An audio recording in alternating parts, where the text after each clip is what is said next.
In this video, I'm going to talk about selection tools and how to work with and save and load selections. I already have a file open for you, so I'm just going to load up Photoshop real quick. And we're dealing with a picture of people dancing at a party, but I've got these silhouettes. This is going to be a very easy file to work with. Now, in my selection tools, as I touched upon briefly in the face swap video, if you hold your mouse button down, the regular geometric selection tools give you the option for square or circular selection tools. And if I take the square selection tool, I can make a square or rectangular selection, and I can use the move tool to move them wherever I need to. However, what if I need to do something more precise? Well, in that case, then we're going to move over to the selection tools that are called the lasso tools. These are your freeform tools. You have lasso, polygonal, and magnetic. The lasso tool will be extremely useful in getting a single person out of a mess, as you can see, an irregular mess of pathing.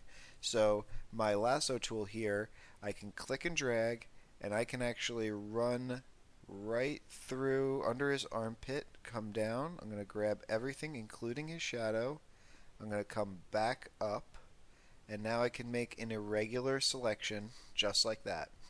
And I can, using the delete key on my keyboard, I am just going to remove him from the picture entirely. And then using select, deselect, I'm going to remove the marching ants that were around the original selection. And now he is gone from my picture. Now I can take my rectangular marquee tool and I can select everything else just like that, and I'm going to move it over and pretend that he was never there. And as you see, the border is getting closer to her hip. That's about as good as I can get.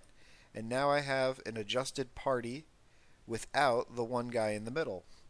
If I wanted to use the polygonal lasso tool, that's a little bit more situational. You really only need this if you're working with geometrics, but the way that this one works is I click, and I don't have to drag for this one. So I am not holding down my mouse button to use this tool. I am simply clicking once, twice, 3 times, 4, 5, 6. You may notice that I'm going outside the boundary. That's just to make sure that I'm getting to the boundary, because it won't create a selection outside the boundary. It'll just snap to the very edge of the document. And then click here, and as I come back to the beginning, you get this little O. That means that we're going back to the original point we started at, and that is our origin point, and that completes the selection. And now we're going to move her, who looks like a zombie, I guess. We're going to move her all the way over to here. Now the problem is, because of this border, we're bringing over these white pixels, and it's covering the arm of this girl here. So what do? We can try to either come back and fix this, or we're going to just undo.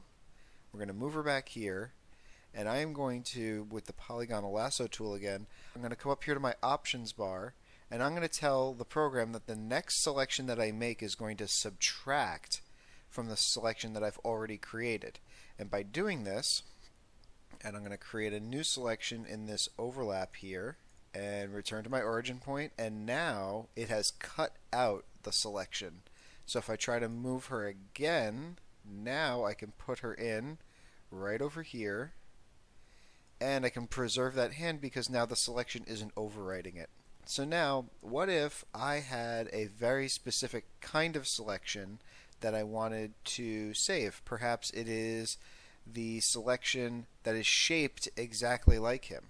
The next tool is the quick selection tool. The quick selection tool makes a selection based on what you paint over, but it'll only work depending on the size of the brush. If your brush is too big, it'll try to select too much. But with a nice small brush, basically smaller than the area you're trying to paint in, as long as you are painting inside the color, it will get all of it. As you can see right there, it pretty much figured out immediately that I am trying to get him. But if I zoom in, you'll see that it wasn't perfect, and it didn't get all of his fingers. So we're going to play with this until it works. I'm going to undo, And I'm going to come back to the quick selection tool, and I'm going to make it smaller. And I'm going to start over there with his hands, and it's still not perfect. I have over here my options bar. I'm going to add to selection. I'm going to zoom in, and it looks like no matter what I do, this is not going to look right. As you can see, it's starting to misbehave. I bled over into the white, and all of a sudden it added all of this white area. As you can see, the marching ants are now on the border of her arm. So that's not going to work. So we need to do a different tool. And the different tool that we are going to use is the Magic Wand tool. Now, the Magic Wand tool is probably my favorite tool because you can select basically all of the same color within a certain what they call tolerance.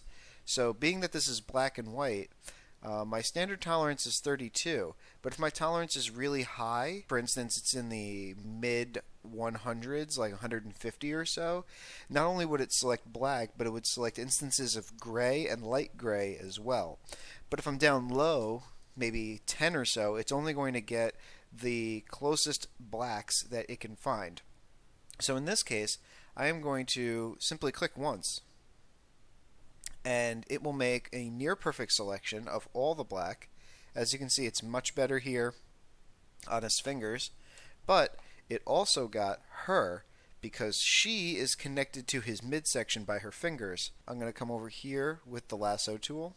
I'm going to set it to subtract, and I'm simply going to rope her off real sloppy, doesn't matter. The only time I need to be precise is when I come in right here and then close it off. And now she is no longer part of my selection, and it's just him. And I can hit delete, and he's gone. But maybe, as I said, I wanted that perfect human-shaped selection. Come over here to Select menu and go to Save Selection. And I'm going to call it Dude. And all I did was save it. If I were to erase everything on this layer, like so, I could load selection,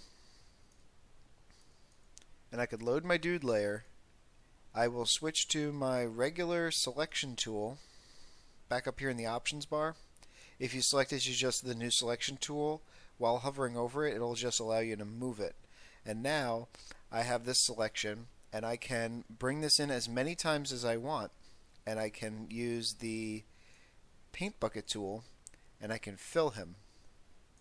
And then I can move it, and I will fill him again with the paint bucket tool, and I will move him again. Simple, easy stuff. So to recap, we have our geometric selection tools, which are over here. We have our freeform selection tools, which are over here. We have our magic automated, sometimes it works, sometimes it doesn't, tools that require configuration, the quick selection tool and the magic wand tool. And we have saving and loading selections inside the select menu. All of this stuff, vitally important to learn. If you have any questions, feel free to ask me.